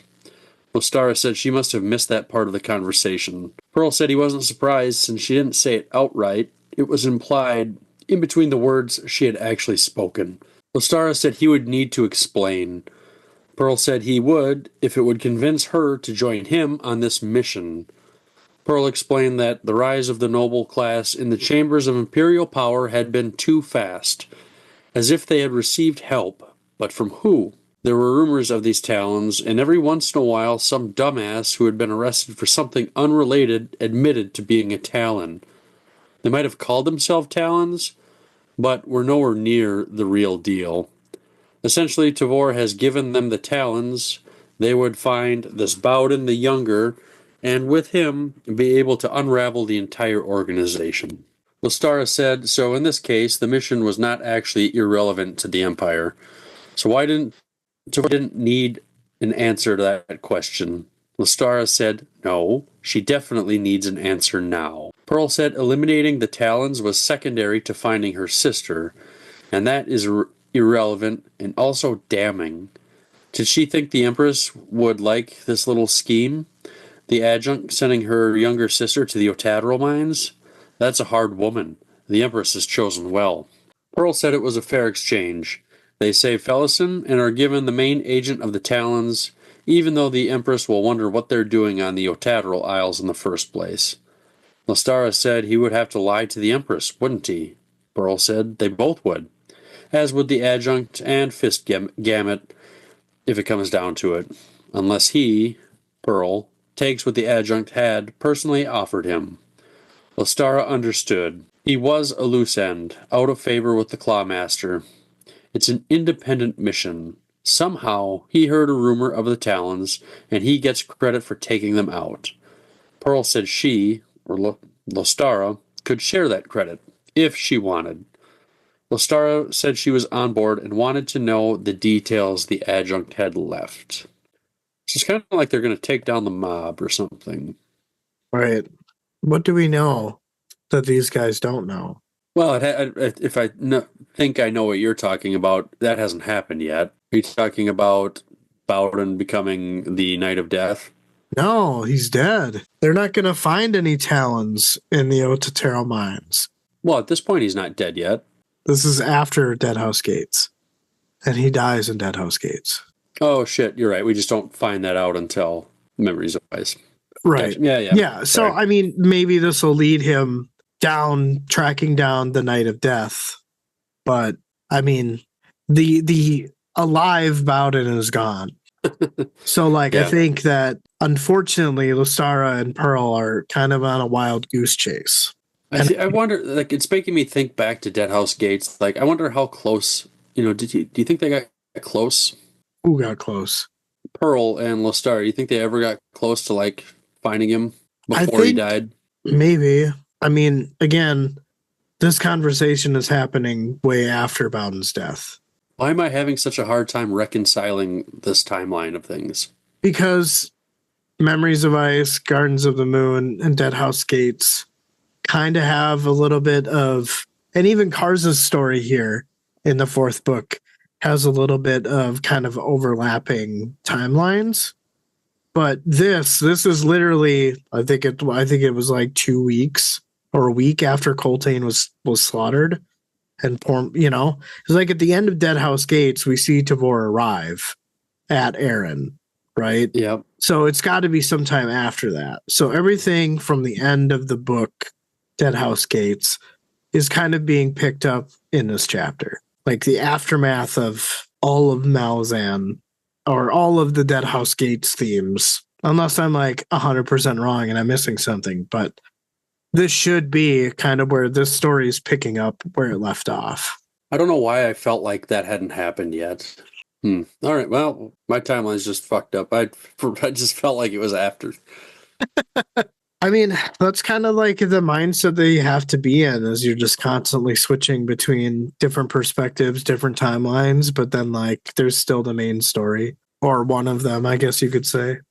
Yeah, I mean, obviously, I knew. Yeah, like I know about his. I don't even know that I want to say dead. Really, he's just like transformed. I guess he's assumed a new role.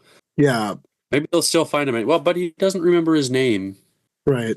So, I mean, I would imagine that at this point in time, some of the events of Memories of Ice are happening. I couldn't say specifically what, but talk has been released from the Shattered Warren or whatever. He's traveling with Tool and Lady Envy and the Segula at this point in time. You know what I mean? It could be anywhere in or around like an event like that. I don't think it's like Black Coral aligned, but somewhere between the Alliance kind of talking and starting their move towards Capistan. Gotcha. Is kind of what I'm sure we'll probably get like a little dose of that, like they do in other books. Yeah. Yeah, I'm sure we'll get some hints dropped and that type of thing. Yeah. To just kind of like quickly tie in some of the events from the other books. So I think it's safe to say that we're probably not going to get a ton of Gardens of the Moon tie-ins, because I feel like that story is way past now, and we have officially moved on it from the majority of perspectives. I wonder if we'll still see some characters pop up. Sure. Yeah, probably. But I'm cool to take us home with my last section here. Yeah, let's do it. It's a little bit of a lengthy one. I probably didn't need to make it as lengthy as I did, but there's a lot of gooey detail that I want to talk about. So, Admiral Nock stood by the hearth. When the door opened and Tavor and Gamut stepped out, she thanked him for his patience. The Admiral did not reply. He just shifted his level gaze to Gamut. Midnight had just passed, and Gamut was exhausted. He couldn't maintain the look Nock gave him for very long. This night he had been nothing more than the adjunct's pet, or worse, her familiar. He knowingly joined Tavor and her plans within plans under the guise of a choice. Shortly after Felzen's arrest, he had joined Tavor's entourage. Before that, he had thought about vanishing in the tradition of Malazan soldiers who found themselves in unwelcome circumstances. He didn't choose to vanish, but instead joined for reasons of joining Tavor's council. Not that they were ever invited to advise, but upon self-reflection, provided was less deserving, or proved less deserving. Tavor had ordered the arrest of her family, sent her younger sister to the mines, all for her career. I guess that's kind of an answer. Her brother had disappeared on Genebacus, said to have deserted. Embarrassing, yes, but not enough to make Tavor react the way she did. On the contrary, though, there were rumors that the lad was an agent of Adjunct Lorne, and his desertion led to her death in Darujistan. If that were true, though, why did Lucine turn her gaze on another child of Paran, and then make her the adjunct? Tavor said Gamut's name, breaking him from his train of thought. She tells him to take a seat and tells him that she has some words for him, but that can wait a bit. He found a chair that creaked as he sat down in it. He made a statement about why Pormqual didn't send this one with all the rest. Nock interjected and explained that the transport ship in question had sank in the Malaz Bay, taking the High Fist loots with it. Gamut wondered how it got all the way just to sink in the bay. Nock shrugged and said that they would never know, as no one survived. Gamut's reply was laced with skepticism, and Nock explained that the Malaz harbor was notorious for sharks. Gamut noticed that Tavor had allowed the conversation to continue, which he thought was odd, and wondered if she sensed a hidden significance with the drowned ship. She suddenly spoke and said that it was peculiar, but Malaz harbor was indeed known for its sharks. Nock replied that he knew of at least 12 ships on the muddy bottom. Tavor interjected with the name of one of the ships, the Twisted. The old Emperor's ship, which mysteriously slipped its moorings that night after the assassination, then plummeted to the depths. taking its resident demon with it. Nock explains that he heard fishermen talk about how the harbor is haunted. Tavor cut him off from continuing and stated that there was him and 3 others, all who are left. Gamut shifted in his chair, and in his mind came 3 names: Taishren, Dujek, and Whiskey Jack. He thought to himself, if that was all, Tattersail, Nightchill, Bellerden, Duiker, so many have fallen. Nock simply stared at Tabor. He had survived the Empress's wrath, first with Crust's disappearance, then Urko's and Amaron. Whatever answers Nock had given had happened long ago. Tavor revealed that she did not speak for the Empress, nor was she interested in the details. It's a matter of personal curiosity as to why they would abandon her. There was silence in the room. Gamut closed his eyes and leaned back. He thought to himself that she asked questions of loyalty, as someone who has never experienced it. He thinks that Tavor has revealed her critical flaw, as she is alone in charge of the 14th, raising defenses within herself that she should be taking down if she was to truly lead. He wonders how Nock thinks of her after this question. Nock answers her question, though, about why they abandoned Lucien, as that was what was both a strength and a weakness of the Emperor. The family he had gathered to raise the Empire. Kellenved began with 1 companion, Dancer. The 2 then hired a bunch of locals in Malaz City and began conquering the criminal element in the city. That criminal was Mach, who controlled the entire city. Mach was an unofficial ruler, a pirate, and a cold-blooded killer. Tavor asked who these first hirings were. Nock said it was himself, Amaron, Dujek, and a woman named Hall, Nock's wife. The admiral had been the first mate to a corsair that worked the sea lanes of the Nepan Isles, which had just been annexed by Unta, and was providing a staging point for the Untan king's planned invasion of Kartul. They had taken a beating and limped into the harbor of Malaz City when Mach had them arrested. Mach was organizing a trade of prisoners with Unta. Only Amaron, Hall, and himself had escaped. A lad named Dujek found out where they were hiding and delivered them to Dujek's new employers, Kellenved and Dancer. Gamut interjected to ask if this was before they entered the dead house. Nock said yes, and explained that their residency in the dead house gave them certain gifts.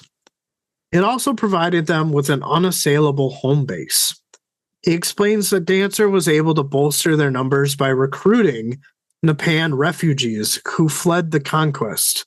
Those were Crust and his brother Urko and Surly.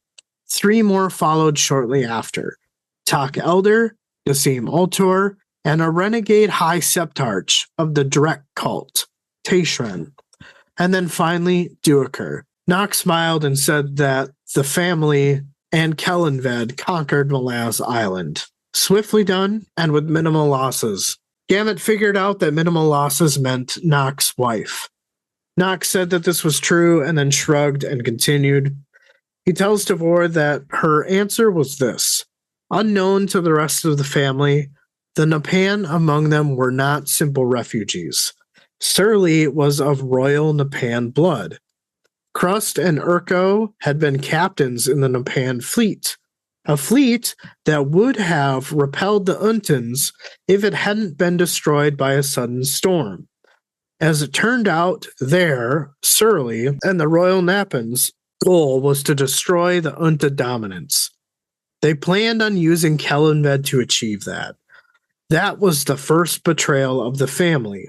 That was easily healed, though, since Kellenved had imperial ambitions, and of the 2 major rivals, Unta was the strongest. Tavor cut in saying that she could see where this was going. The assassination of Kellenved and Dancer shattered that family so bad that it couldn't be undone. Tavor admits that this was what she didn't understand. Lucien had taken the Nepan cause to its conclusion, yet it was not the family that disappeared. It was the Nappins. Gamut pointed out that Amaron was left out. Nock smiled and revealed that Amaron was half Napan. Gamut sat up, just as confused as Tavor, and stated that the Nappins deserted the new Empress, even though she was of royal blood. Nock said nothing for a while, and then said that the shame was a fierce poison. To now serve the Empress was complicity and damnation. Crust, Urko, and Amaron were not part of that betrayal. But who would believe them? Who could not help but see them as part of her murderous plot? But in truth, she had included none of them in her schemes. She couldn't afford to include them. She had the claw, and that was all she needed. Gamut then asked, what about the Talons? What did they have to do with any of this? Nock's eyes widened and said that Gamut had a sharp memory. Tavor gave Gamut a glare. Nock continued and explained that he really didn't have an answer for this, as he was not there that night with Dancer's supposed deaths, because the Talons at that point disappeared. It was believed that the claw struck them down when Kellenved and Dancer were assassinated. The adjunct interjected and thanked the man, but she wouldn't keep him any longer. Nock bowed and then left the room. Gamut waited with bated breath. Tavor said that he had much to prepare in his legion, and it would be best to get some rest. As he was about to leave, the adjunct asked about the whereabouts of T. Amber. Gamut replied that she waited for the adjunct in her chambers. They said goodnight to each other, and Gamut left. That was probably my favorite section out of this whole chapter. Yeah, looks like you got a lot of points here. Yeah, but they were mainly just to like keep me in line as I'm trying to like understand this story, this history. So a lot of them I will skip because I kind of put them all together in the end. But when Gamut is saying that he feels like nothing more than the adjunct's pet and familiar, it just made me think of Moby. Moby! The little bastard who got a dead house open. Yeah, because he's still hanging out with the Guardian, right? In the dead house. I don't remember. So I'm wondering if like we'll see him again. I don't know. I kind of hope so. Yeah, he was a funny little fucker. So yeah.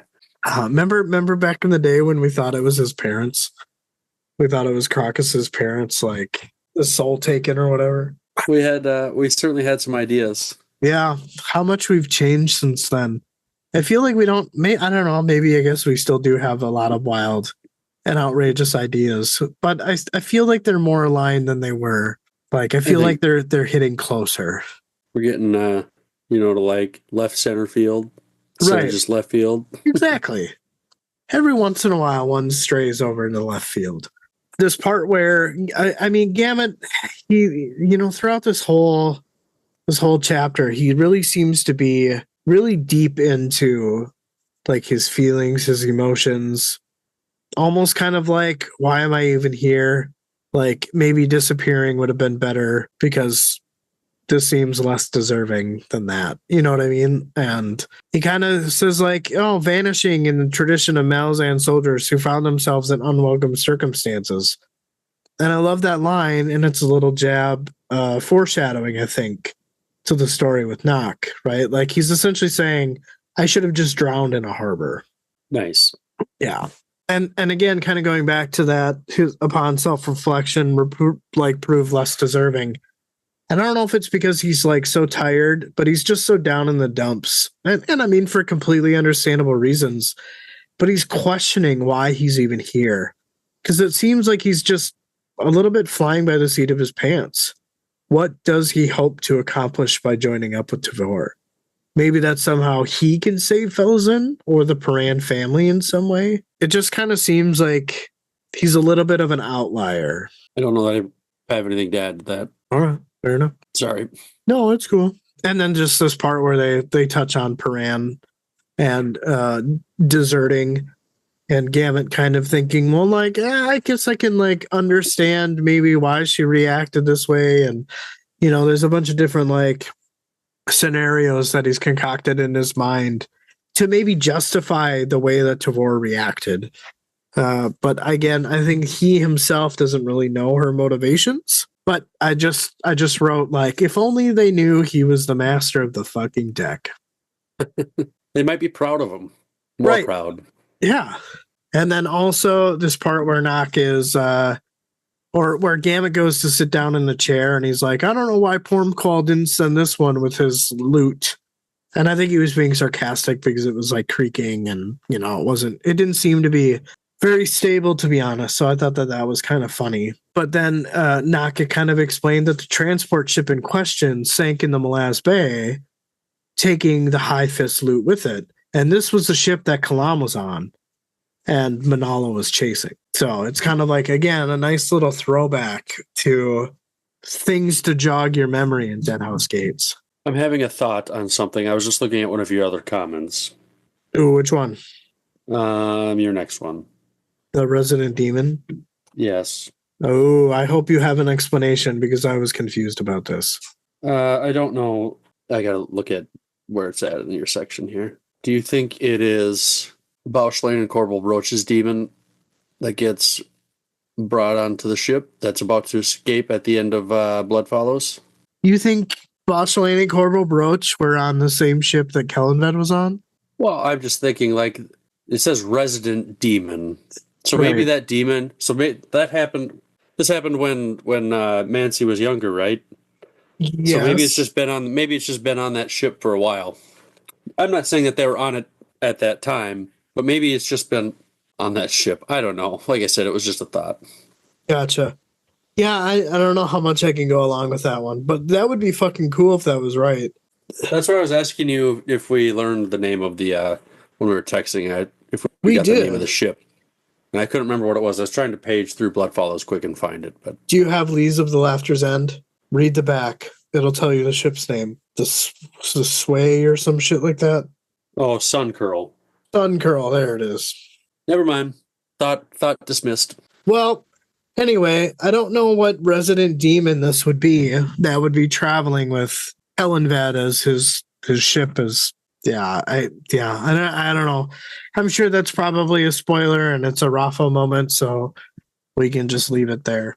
Like I said, it was just a fleeting thought that was quickly disproven here. So yeah, but when they're talking about kind of the family, which makes me think of like the Fast and the Furious for some reason. It's about family. Family.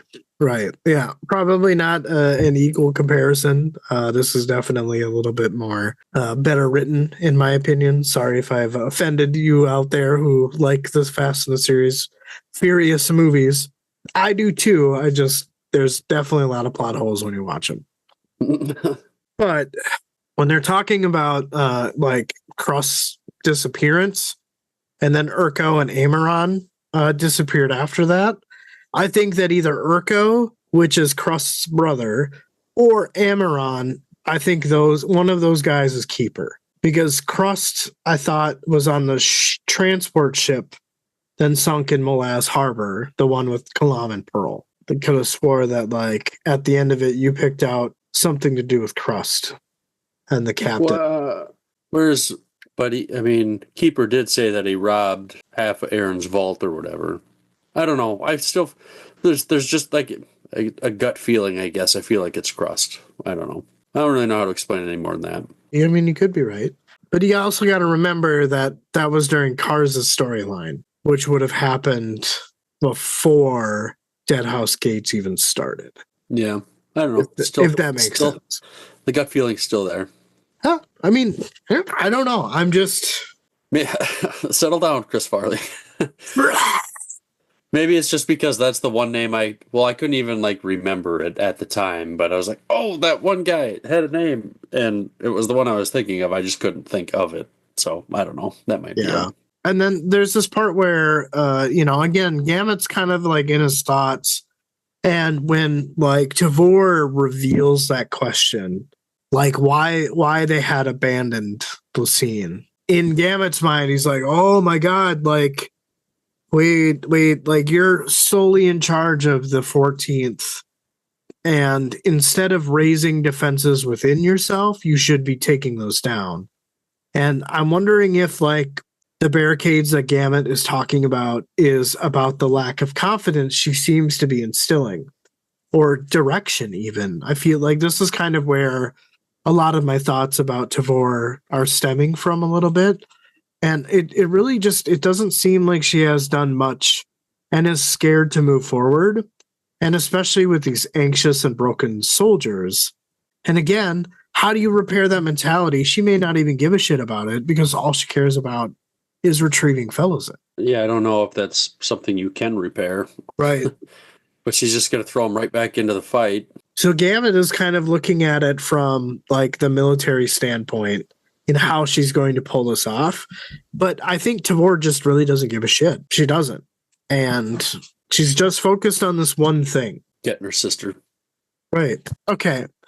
So as far as kind of the story, this Helen Ved and Dancer story, from what I have gathered, this is just kind of my understanding of the events that took place as best as I could interpret them.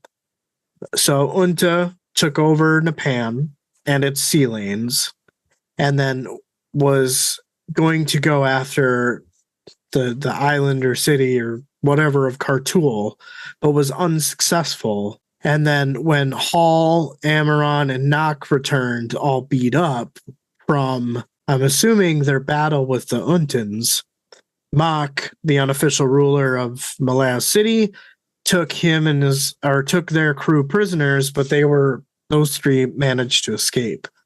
And then Mock was negotiating with Unta on the Nepan crew that he captured. Dujek somehow figured out where they were hiding and then introduced them to Kellenvet and Dancer, thus kind of being recruited. Dancer then recruited the Nepan refugees, leading to Crust, Urko, Dasim, Surly, Tak Elder, Tashran, and Duiker. And together, they conquered Mock and the Malaz Island. So from there, now that they have taken out Mock, they can, being that they were Nepan refugees, they could therefore go and get revenge on Unta. Surly's like, hey, I can take advantage of this, right? Like, I'm going to go get my people back, right? And so she's just using Kellenved to get back at Unta for annexing Nepan. After overthrowing Mock and then liberating Nepan with the destruction of Unta, Lucine may be jealous and then assassinated Kellenved and Dancer along with Dancer's talons, and then kind of like finished what Kellenved and Dancer started, but then the Nappans didn't go for it and rejected her. They then blamed Crust, Urko, and Amaron for betraying the Nepans because they were friendly with Lucine, and they didn't know that they were not part of her plan. So that's kind of like my understanding of that story. Sure. Yeah. It makes sense to me in a way. But also it kind of explains, Surly a little bit, right? Like, she is of royal blood and wanted to take down the Untans, but shouldn't do it the right way. Sometimes you make mistakes. Yes. And so that essentially is what tore the family up, right? And now it makes sense why Lucine wants Dujek and Whiskey Jack as far away from her as she can, potentially trying to get them killed. You know what I mean? Like, it's not necessarily about loyalty. To a degree, it's about family. Family. Just imagine I said that in Vin Diesel's voice. Brian, family. I don't know if that was a good or bad impersonation. It was bad. It's the microphone. Oh, yeah, we'll blame that. Yeah. So, again, the section was my favorite. It's just because it just, again, it recalls so many things that, like, you didn't think you were going to get, and you got them, So it was nice to get it. Like an extra birthday present. Yeah. Christmas present. Exactly. But yeah, man, that's all I got if you want to take her home. All right, we can do that.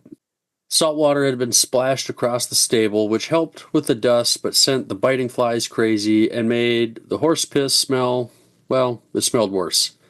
Strings entered the building, finding who he was looking for, and asked who missed the smells of home. Cork said it was Lieutenant Renal, who then found an excuse to leave. Cork was covered in random things, which was really meant to as camo since her people had been in what seemed like a perpetual war with Li Heng and Quan. They were hopelessly outnumbered and on the run, so they had to learn how to hide. However, some things had changed, and for roughly 60 years there hadn't been too much fighting. String said he wasn't happy about it, but he was now sergeant. So they were the 4th squad, one of 3 under Renal. The 5th and 6th were on their way from just west of Aren. They were all a part of the 9th Company, which was made up of 3 squads of heavy infantry, 3 Marines, and 18 squads of medium infantry. Captain Kenneb commanded them, and Strings had not met him or know anything of him. Within that, 9 companies made up the 8th Legion, which was under Fist Gamut's control. None of that mattered either, as they were an undermanned unit. But so was everyone else. He asked his audience of 4 if they had any questions. A man put his hand up. Strings asked him what his name was, and he asked if he wanted him to use his real name or the one his drill instructor gave him back in Malaz City. Strings recognized he was from Li Heng, so he probably had a mouthful of a name, so he asked for the new one. The man replied, Tar. Korg said once he planted his feet behind his shield, you could hit him with a battering ram and he won't move. Strings said he was now Corporal Tar. The woman was surprised, saying he never does anything unless he's told. Strings said that sounds like the perfect corporal. Strings asked the woman her name. She tried to ask if he meant his real name or not. Strings interrupted her and said he didn't care about any of their real names. The woman said Smiles. Korg said because she never does. Another man said his name was Bottle. Korg said the drill instructor was Braventooth, and Strings couldn't believe the old bastard was still alive. Smiles said it was hard to tell if he was at times, at least until his temper went off. He spent 2 hours on Tar with a mace but couldn't get past the shield. Strings asked where he learned his skills. Tar said he didn't really know, he just didn't like getting hit. And he only counterattacked once the opponent was tired. Strings said he should be heavy infantry in that case. Marines were supposed to be quick. Tar said he was good with a crossbow, and Korg said he could reload fast. That's why Braventooth said he would be a Marine. Smiles asked who gave Braventooth his nickname. Even though Strings knew it was him, he told the rest he had no idea. Strings asked Bottle where his sword was, which he said he didn't use one. He used this or that. Strings said he would someday like to hear the story how he made it out of basic training without picking up a sword. But for now, what type of work should he be used for? Bottle said scouting. He liked to work quiet. Strings had a feeling he was a mage. Korg said she liked the same kind of work, but she finished with twin knives. Strings said in his unit, there were only 2 soldiers who could stand up and fight.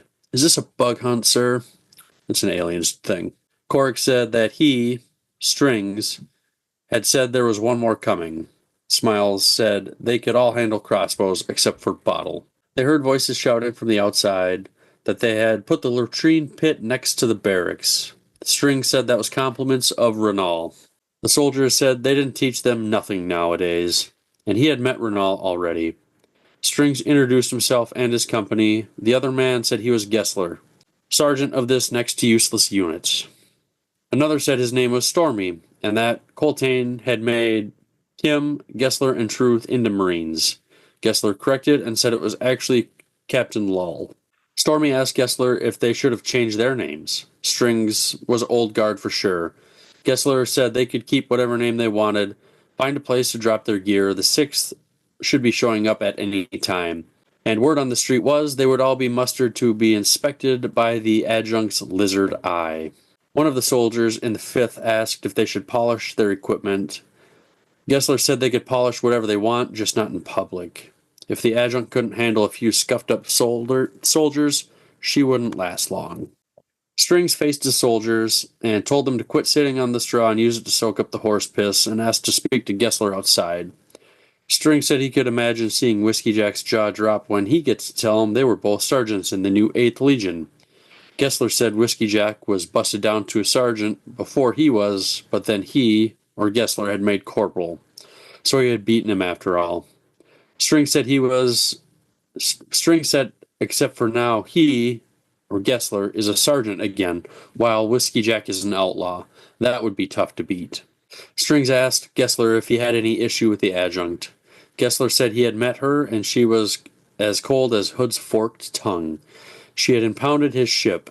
Strings was surprised to hear he had a ship. Gessler explained it was by way of salvage, as he was the one who brought Coltane's wounded to Aren, and that was the thanks he got. Strings said he could always punch him in the face. That's what he usually did to his superiors anyways. I guess her face, not his. Gessler said it was an option, but his point was that she never had commanded anything more than a household guard, and now she'd been given 3 legions and told to conquer an entire subcontinent. He gave him a long look and said there wasn't many Falari who made it into the bridge burners. Strings owned up and said he was actually him, Fiddler. They shook hands, and Fiddler thought Gessler's arms felt like stone. Gessler said there was an inn down the street. They needed to swap stories. He was sure his would beat Fiddler's. Fiddler wasn't so sure. So many memories.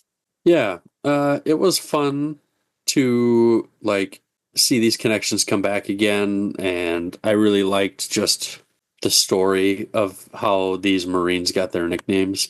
But I was happy to see Stormy and Gessler and Truth and those guys back. And all their bronze glory, right? That's right. I still want to know what that is. I'm sure we got to find out at some point. Do you think it has something to do with Ototero on the skin or something? Kind of similar to Karza? I don't know, because we see Rallick. He rubs some Ototero dust on him, doesn't he, in Gardens of the Moon? Yes, he does. And maybe it's a little bit different for everybody. I don't know, but I don't feel like he had the same side effects. Yeah, you're right. I don't know. I guess I just kind of want to know because, again, we read that 2 books ago. So it's just come on already. Yeah. I thought it was just a weird saying when he says they're going to be inspected by the adjunct's lizard eye. And I feel like that's some sort of an insult towards Tavor, but I don't really know where it comes from or what the fuck that even means. Your guess is as good as mine. I couldn't tell you, sir. The only thing I can think of is does she have a lazy eye or something? Because I'm thinking of a chameleon, but that doesn't even make sense now either. But I'm thinking of a chameleon eye. You know how their eyes just look in different directions and shit. I don't know. That's the only thing I can kind of think of. Or maybe it's just they have good eyes. No, reptiles have pretty shitty eyes. They rely on other senses. I don't know. It was just a weird thing, and I was I thought it was odd, but I kind of liked it too, but I don't really know what it means. I'm assuming it's an insult. I don't really know if it is or not, but probably. I do know that Tavor is pretty chesty, though. Yeah, that was described. I probably left that out. Well, that's okay. I brought it back in. Because I'm up there, bud. I'm 100% okay with that. Well, then you'll probably like this comment, but I'm pretty sure we got a blowjob joke here. Oh, yeah. Yeah. polishing things in private, so. I don't know if that was a blowjob or more so a slap in the one-eyed clown. Sure. Yeah. However, a dick joke, all the same. Right, yeah. Perhaps. Pleasuring yourself joke. Yeah. So, I know you kind of answered this here, but I remember Gessler getting on the Salanda and all that stuff, but I didn't really remember what happened with Fiddler, and I was thinking, didn't he go into the dead house? Yeah, he did. Okay. Yeah, it was him, Crocus, Apsalar, Relic, Mappo. The only part that I don't... Oh, right, and then they met Kalam in Malaz City when they came out. And then they went up to the tower and got attacked by claws while Kalam was talking to the Empress Lucine. Gotcha. Yeah, that part, I guess... That sounds a little familiar now, but I couldn't remember at the time, so. But again, it also calls back to where these people are. I'm oh shit, Crocus, Apsalar, her dad.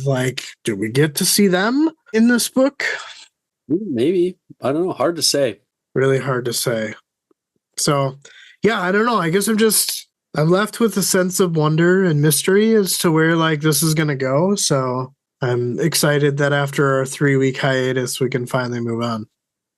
Yeah, I'm looking forward to that too. I don't know that I'm going to read tonight, but I'm guessing we'll probably stick with the non-Karsa storyline this next chapter. I would imagine. I don't think that we'll get back to Karsa until we get Felzen's or Shaik's point of view. Yeah, I think. I mean, maybe I don't know. I don't know how many like chapters off we're going to be or anything, but it'll be interesting to have that kind of caught up to where we are. You know.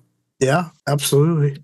Yeah, I'm excited to read on for sure. I don't know. It's been a while since we've gotten to do that, so I'm definitely looking forward to it. I am as well. But yeah, I gotta get to shower and get to bed here. So Me too. I'm gonna get to bed here too. So, well, man, it was a good time talking to you again here. It's been a while. I'm glad we got to do it, and looking forward to reading on and picking your brain and all that good stuff when we both read this chapter and start texting each other.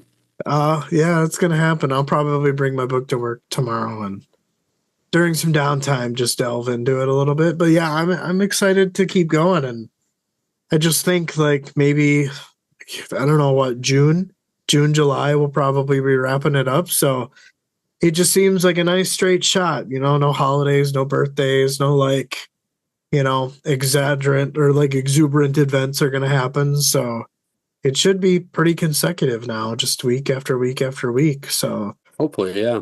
Yeah. All right, man. Well, good talking to you, everybody. Check us out. Follow us on Twitter, wherever else, YouTube. We're up to 270 YouTube subscribers as of today, I think. So that's pretty cool. Whoop, whoop. Yeah, all that normal good shit. So won't bother with yet now. So if you made it this far, fell in line somewhere along the way. So you must like us for some reason. Right. So, all right, man. Well, you have a good rest of your night, and we will talk soon.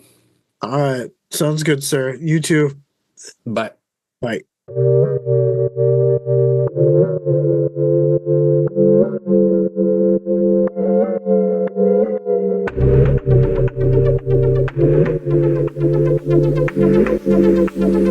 DMJ's Epic Quest.